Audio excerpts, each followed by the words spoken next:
Okay, so now number 25. On this one it says f of r equal 3r cubed plus 16r. Our first step is to take your derivative. So 3 times 3 is 9, so you have 9r squared and then plus 16.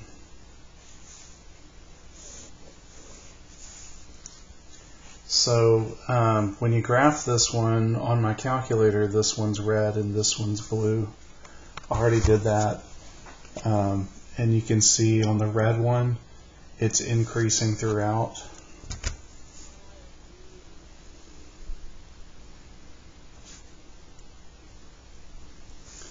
And this one, it's decreasing from negative infinity to 0 and increasing from 0 to infinity. So what you need to do for this one is set your 9r squared plus 16 equal to 0. And when we do this, we'd have r squared is negative 16 over 9. And so this would be imaginary because there's no real numbers. Because when you took your derivative, it's up here and your solutions would be there for a real solution. So as far as what else you need besides this, the way you answer this is there are no critical points. No critical points. F prime is positive. It's increasing on negative infinity, infinity, and never decreasing.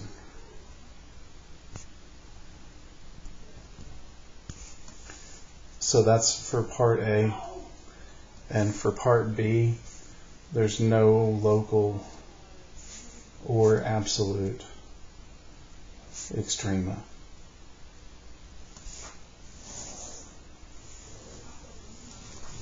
So make sure you have your function and your derivative, and then this is what you choose. Okay, next we have number 29. And on this one we have h of t equal to 3/2 t to the 4th minus t to the 6th. So first we need to take our derivative. So 4 divided by 2 would be 2. 2 times 3 is 6. So we have 6t cubed minus 6t to the 5th. So the next step is to factor out your greatest common factor, which is the 6t cubed. You get 1 minus t squared. And so now we're going to set that equal to 0. So set each term equal to 0. So t would be 0. And on this one, 1 minus t squared equals 0. So 1 is equal to t squared. And so plus and minus 1 is what t is. So when we have our line, we'd have -1, 0, and 1. And so as far as our intervals, we're going to go from negative infinity to -1, -1 to 0, 0 to 1, and 1 to infinity. So now we need to substitute in numbers. So let's try on our calculator.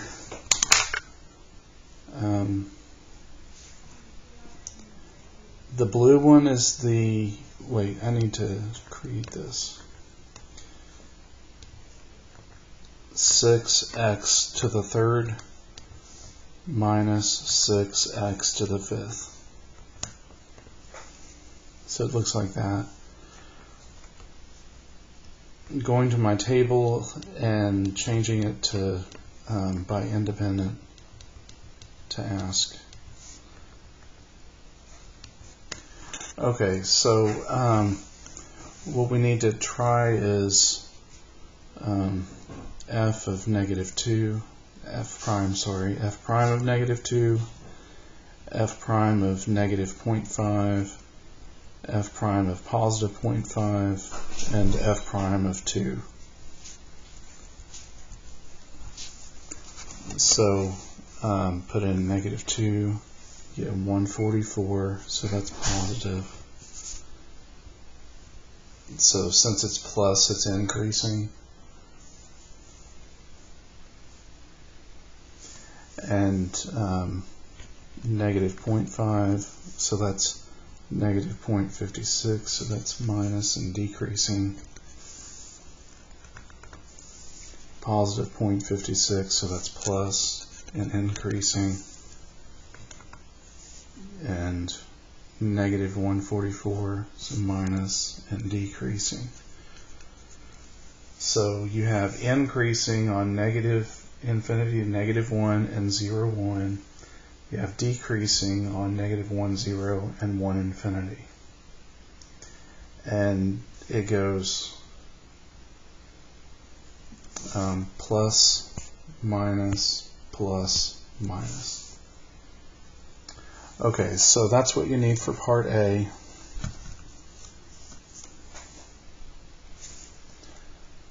And for part B,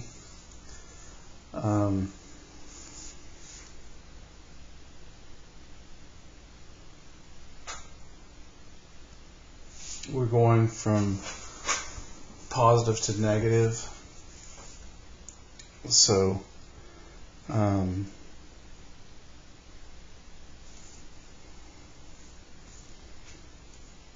we need to figure out what h of negative 1 is, and h of positive 1 is, and h of 0.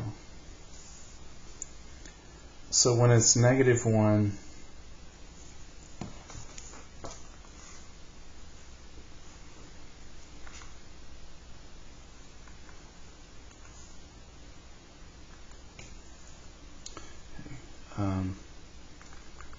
three halves x to the fourth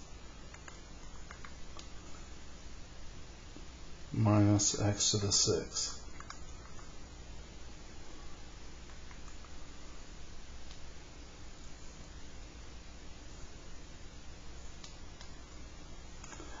When you do this, you get positive 0.5, and then 0 was 0, and then 1 was positive 0.5.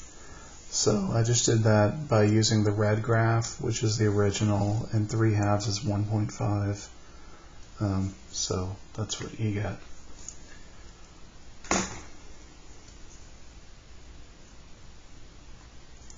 So h of negative 1 is 0.5, which is a half.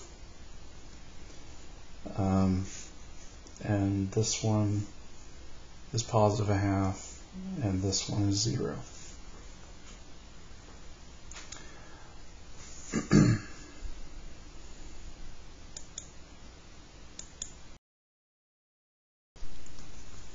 So those are the numbers we're interested in from these critical points. And what we do next is we make the blue graph invisible. And now you can see a little bit easier that at negative 1 you're going to have a local maximum.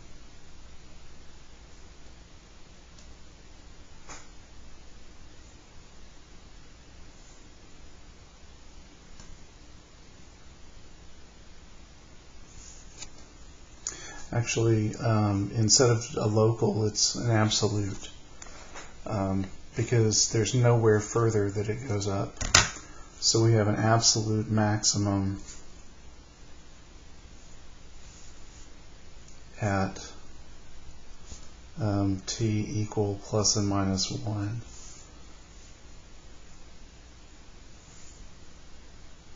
So the absolute maximum happens there, and the value is 1/2. And then the other part is the 0 would be a local minimum. Local min at t equals 0. And there's no absolute minimum.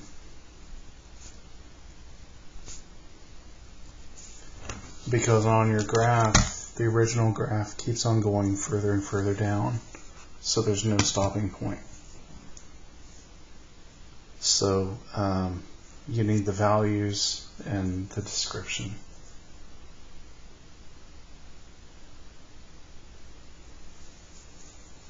Okay, so that's the end of number 29.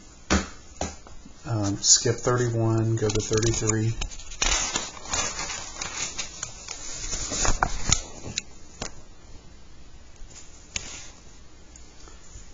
And on 33, we have g of x equal x square root of 8 minus x squared. So the first thing you do on this problem is change it to 8 minus x squared to the 1/2 power. And when you're doing your derivative, you need to use the product rule. So this is the u term, this is the v term, and it's u times v prime plus v times u prime. So in this case, that's what g prime is. Okay, so g prime would be the u, which is x, times the derivative of this expression, which would be 1/2 8 minus x squared, and then negative 2x from the derivative of the inside, plus, oh, and I need to decrease the power, so negative 1/2 right there. Then 8 minus x squared to the 1/2, then times the derivative of x, which is 1.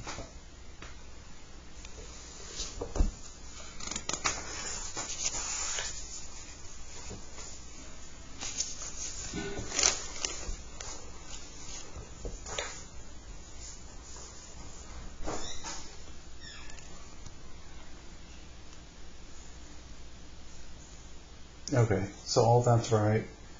And then they rewrite this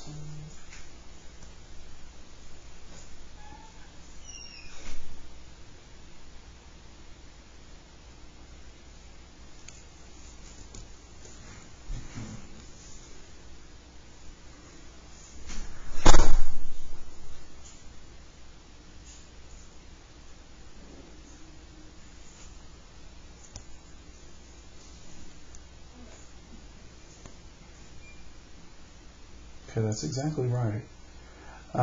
What they did is they skipped a step in the key, and so let me see what I can do.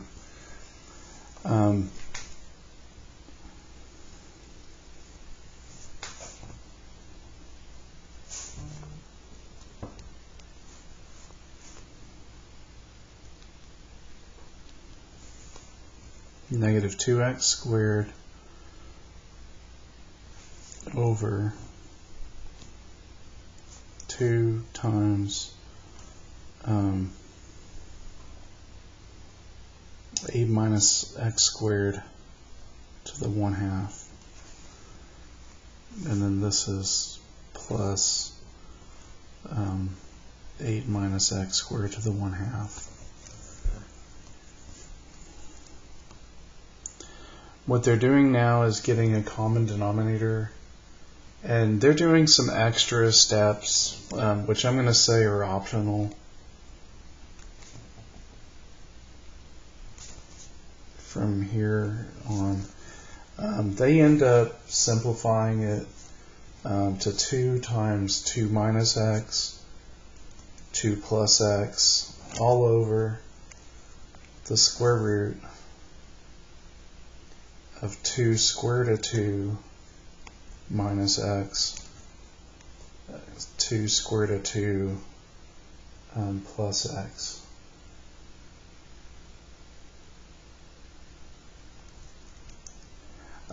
Which to me is a lot more complicated because you have a double square root.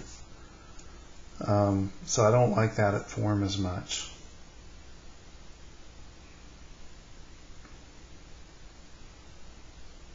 The reason why they did that is to get your critical points easier, but just that extra work is not really something that we want to do.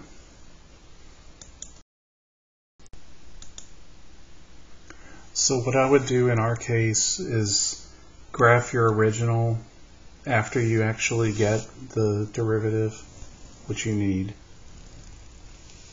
Of course, you don't have to put the 1 at the end. And I would recommend graphing the original.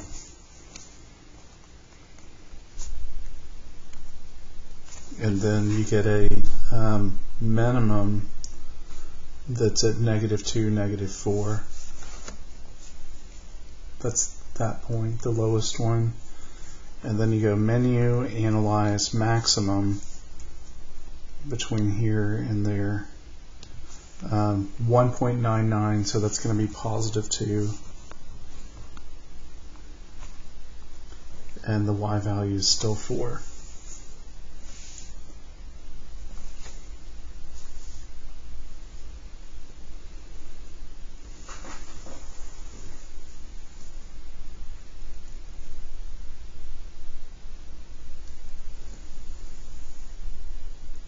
The other part, which is a little trickier, is when they're doing these endpoints. Those are values that are smaller than -3 and 3. So the way to figure this one out is you had a square root of 8 to begin with, and the square root of 8 is the same thing as the square root of 4 times square root of 2, which is 2 square root of 2. And you're going to end up using that in your answer. So to check that, if I go to my table, and again, at 3 it's an error, at 2 it was 4, but if we go to our settings, change this to ask, then I'll put 2 square root of 2. Oops.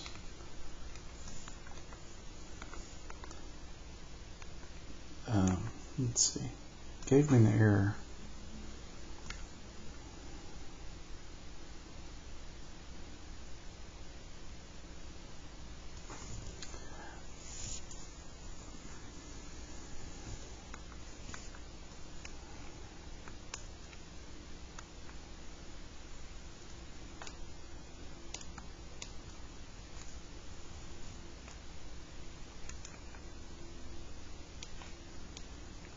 Okay, it says non-real.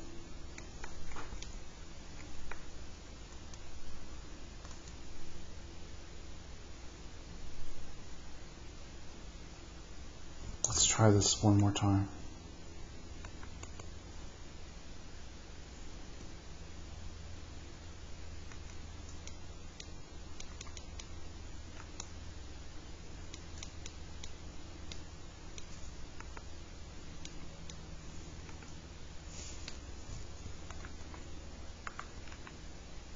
Okay, even when I put it as square root of 8, it says non-real, and it simplified it to the same thing. Well, this is where you need to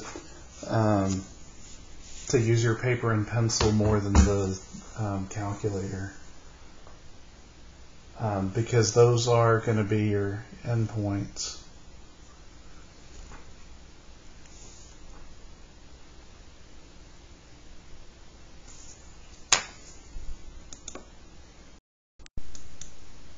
Okay, so again on this one, square root of 8 is 2.828, which if you go back to your graph, the endpoints were a little bit smaller than 3. So anyway, that's what we need.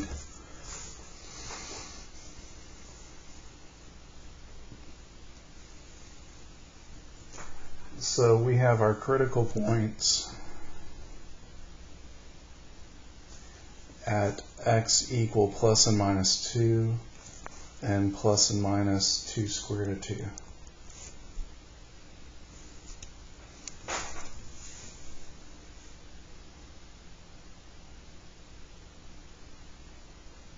I guess the way I should have worded this part is smaller than 3 and greater than negative 3. But basically it was the number I told you a moment ago, approximately 2.8 something. Okay, so these are your critical points. And now we need to do our interval.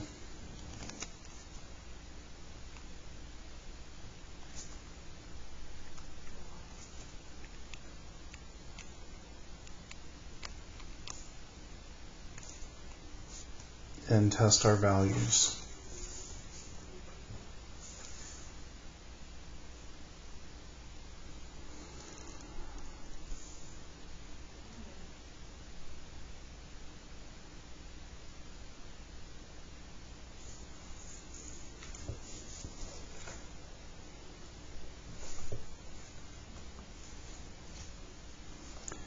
So again, clarifying this, this is where the graph stops, because I said that's where the endpoints are. So because of this, you can think of these as brackets, because we're not going to end up using infinity on this. We're going to have an interval that goes from negative 2 square root of 2 to 2, from negative 2 to 2, and from 2 to 2 square root of 2. Those are the ones we're going to check, but we don't use infinity or negative infinity based on the original graph.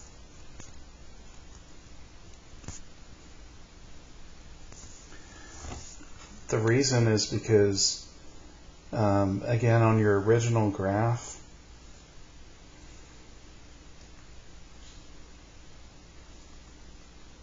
well, I have both graphs listed, but on your original graph, it's not defined outside of that. And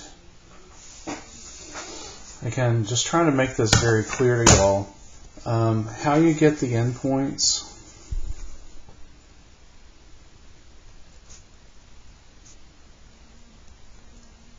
up there are set your f of x, well, your original function,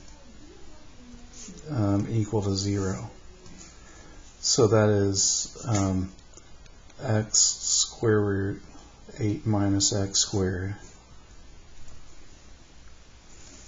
And find out the values. And so if you end up with an imaginary number, then it would not work.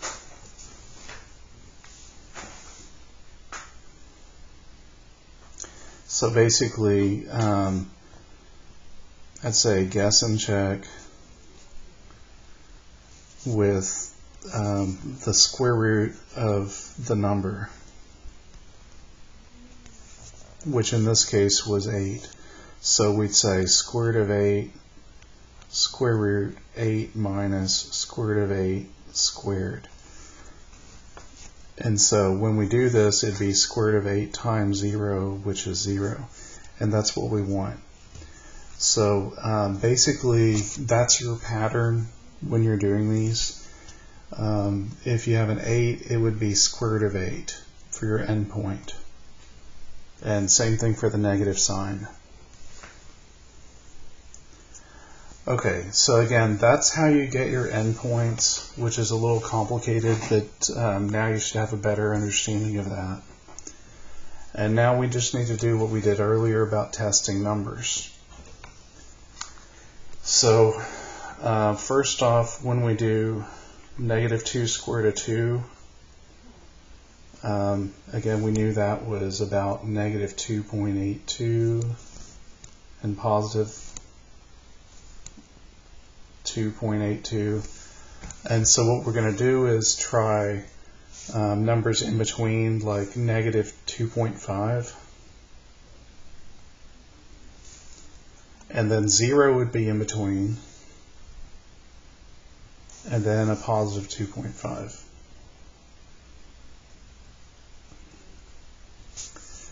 So I'm just trying to use easy numbers between there and there. And between there and there and there and there. Okay, so now when we do that, we're going to find out whether our values are positive or negative.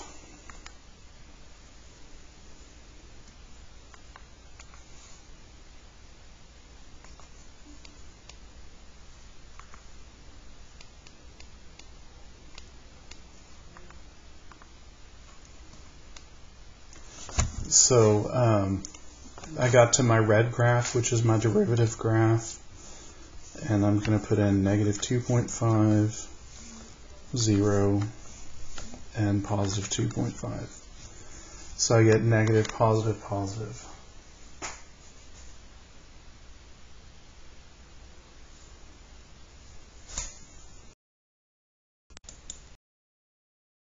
Okay, let me check that one more time. I was showing the red graph to begin with, but when I put these numbers in, it showed me the f of x, which was the original. And so these are the ones I'm going to use. So I get negative 3.4, so this one is negative, which is decreasing. I got a 2.82, which is positive. And I get a negative 3.4, which is decreasing. So again, let's put in minus there, plus there, and minus there.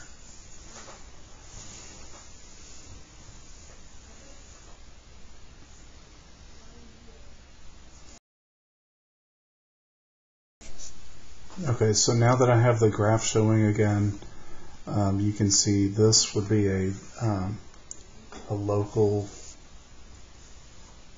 maximum.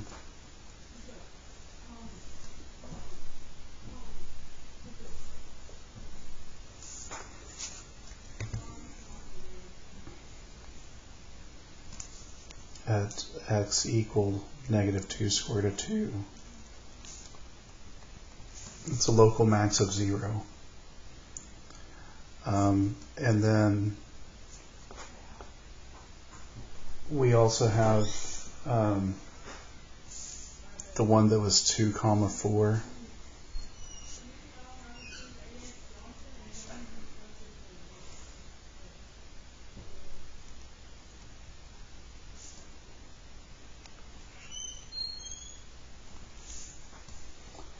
And then on the minimums, it just is the opposite.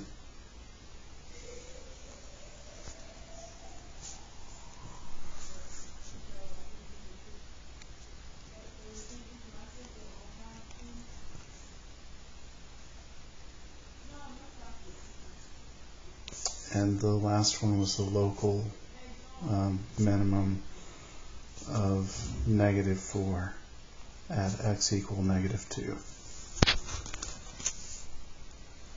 So you do have 4 locals. You also have 2 absolutes.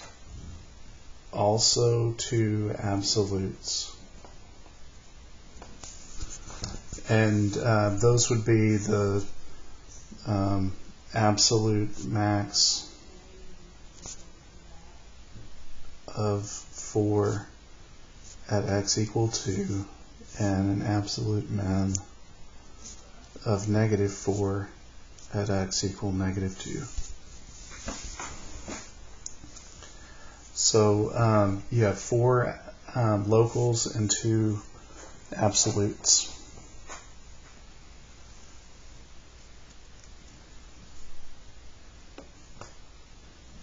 That's a good stopping point for this video.